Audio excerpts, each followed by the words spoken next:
Bonjour, alors voici une nouvelle vidéo vraiment de saison. Je voulais aujourd'hui te présenter 3 huiles essentielles d'hiver pour toute la famille. Alors quand je dis d'hiver, c'est parce que c'est des huiles essentielles qu'on utilise beaucoup plus en hiver puisque tu vas voir quelles sont les indications. Juste petit aparté, comme tu sais, on sait que ce sont des très bonnes alternatives à avoir dans sa trousse à pharmacie. Je ne vais pas revenir sur le sujet des huiles essentielles, c'est possible pour les enfants. Si vraiment tu as envie de revoir ma vidéo ou de voir ma vidéo qui parle de ce sujet-là, je mettrai le lien dans la description. À ce moment-là, tu pourras visionner. C'est simplement une vidéo où je dis que oui, effectivement, les huiles essentielles, c'est complètement possible de les utiliser pour toute la famille.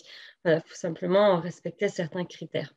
D'ailleurs, je trouve que ce serait quand même vraiment bien dommage de se passer des merveilles qu'elle nous apporte, surtout pour cette période où c'est une période où il y a beaucoup plus d'infections ORL ou d'infections tout court, en fait. Il faut savoir que c'est que chaque huile a plusieurs propriétés. Donc, dans cette vidéo, ce qui m'intéresse, moi, c'est vraiment de te partager les propriétés des 3 huiles que je vais te présenter en lien avec les infections ORL et comment elles sont plus ou moins utiles, en fait, par rapport aux troubles que peut rencontrer ton enfant, en fait. Voilà, donc je vais juste faire une petite aparté sur l'utilisation, en fait, générale des huiles essentielles. Donc, quoi qu'il arrive, moi, je conseillerais toujours par voie cutanée et bien les diluer dans une huile végétale. Après, l'utilisation, ce sera soit les appliquer sur une zone bien précise, le petit poignet, le plexus, ou alors plutôt en massage. Ça dépend vraiment de l'usage auquel tu leur destines. Je t'invite à bien te renseigner avant de les utiliser et aussi de réaliser un petit test allergique donc sur la face interne du poignet pour voir, ou à peu près 24 heures avant, pour voir si c'est OK de l'utiliser sur une zone un peu plus grande, quoi. Et puis, en cas de doute, de surtout ne pas hésiter à consulter un spécialiste. Voilà. Donc maintenant, rentrons dans le vif du sujet. Les huiles essentielles, les 3 huiles essentielles que je te propose, elles sont utilisables à partir de 3 mois, sans aucun risque, et pas avant 3 mois, sans aucun risque. Donc voilà, la première huile dont je vais te parler, c'est donc l'huile essentielle de Mandravasarota. Donc, quel nom un peu barbare, c'est quand même vachement plus simple de dire Saro. Mais c'est bien aussi de connaître son nom qui est employé dans différents endroits. Donc, ça, c'est son vrai nom. Maintenant, nous, on l'appellera Saro. Donc, il faut savoir que Saro, c'est une huile essentielle qui c'est vraiment une superbe antivirale, c'est-à-dire qu'elle permet de lutter contre les virus. Elle est donc complètement indiquée dans tout ce qui va être maladie hivernale, telle que le rhume, l'angine, sinusite, la grippe, voilà, tout ça, quoi. Elle est aussi antibactérienne et astringente cutanée. Donc, elle pourra être utilisée dans les cas d'aftes, tout ce qui va toucher au niveau de la bouche, mais aussi dans les mycoses et l'herpès. Et puis, tout ce qui peut concerner aussi au niveau de la peau. C'est également un neurotonique, c'est-à-dire qu'elle va avoir une action tonifiante sur le système nerveux.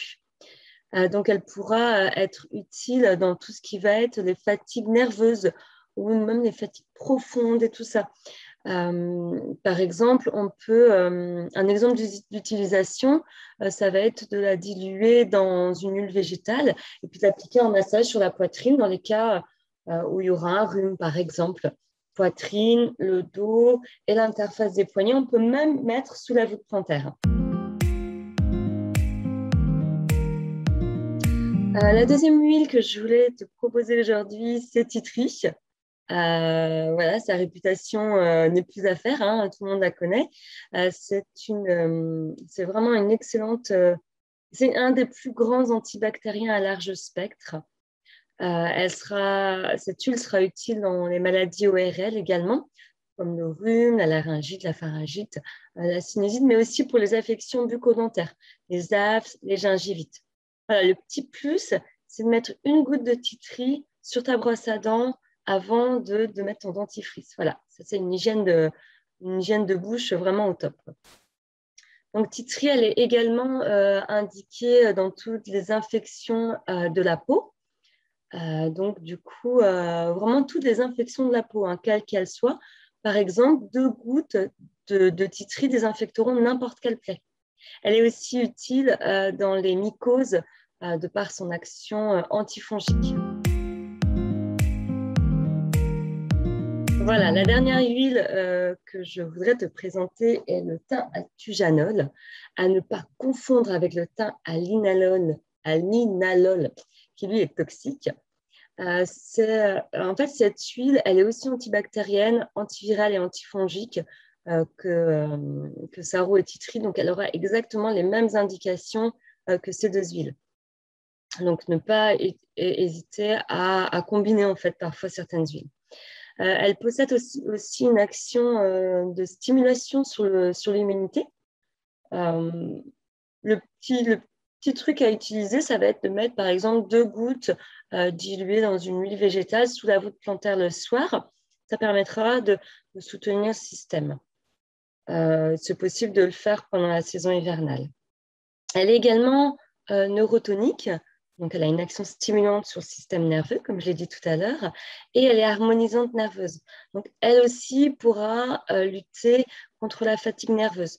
Par exemple, on pourra mettre 1 à 2 gouttes sur le plexus solaire et l'interface des poignets, et pourquoi pas la sentir, voire même la mettre en diffusion en fait. Voilà, elle aura vraiment cette action qui permet de lutter contre la fatigue nerveuse. Voilà les 3 huiles que je voulais te présenter aujourd'hui. Si les huiles essentielles, ça te fait peur, sache que tu peux aussi utiliser les hydrolats qui correspondent à ces huiles essentielles. Et ils auront exactement les mêmes propriétés. Ils pourront aussi être pris par voie externe, par voie interne, pardon, externe et interne en vérité. Par contre, il n'y a aucune toxicité et ils auront par contre une action un peu moins puissante. Voilà, j'espère que cette vidéo t'aura un petit peu éclairé et qu'elle te sera utile. N'hésite pas à me laisser des commentaires si ça te tient à cœur.